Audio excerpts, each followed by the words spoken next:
biggest challenge, there are many challenges. I would say the first one is definitely housing. So housing is very expensive in New York. So create affordable housing is critical. Another one is security and safety of the people. So fight of crime, but also terrorist threats. And then I would say the other one could be probably, it can change over time, but it could be on one side transportation, but all could be sustainability and coping with the environment, but also I think today, which affects something that affects everything, is the very large growth in inequality that's affecting New York, and I think that trickles and affects everything else. Well, the past few years, New York has worked a lot on trying to attract foreign small startups, basically. So part of the strategy in the past few years has been to grow the ecosystem, the tech ecosystem in New York, because that has a good effect on the economy, but also creates social mobility, because jobs are in the tech sector pay better. So that's been like one of the main points and pillars of this strategy.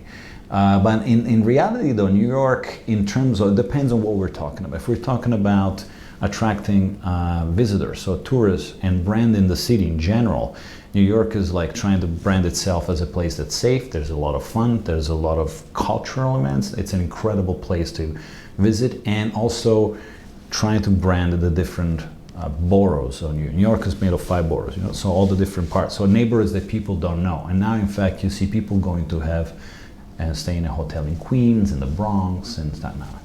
On the other side, there's international diplomacy, and that's done by the Mayor's Office of International Affairs, and that works a lot, especially with the diplomatic community and especially with the UN. And then there's the economic side. So what I was before was really trying to devote to grow the innovation sector in order to also diversify the economy from the usual like the legacy strong industries. New York used to be very dependent on finance. Now it's not anymore, because if you have a shock in finance, and then you lose a lot of jobs there. So the diversification. But in reality, on the economic side, there hasn't been a real coordinated strategy. It's very there's a very laissez-faire approach so far. I don't know if that makes sense. So it's basically the public sector doesn't have tries to leave more the private sector to work on its own. So there are the different companies, or there are some alliances of companies that try to engage internationally, but that is what is happening so far. I think the city would gain, I think, if it had a stronger, coordinated international economic strategy. I think it would be helpful. I think that, well, first of all, it's important to say there's no metropolitan authority that I know in the US. New York, for example, New York City is just a city, even though it's part of a metropolitan area, which is really big. And unfortunately, some of the decisions are not made by the city of New York, but it affects New York. I give an example, the transportation, it depends on the state, but it affects mostly New York City and also some of the surrounding areas.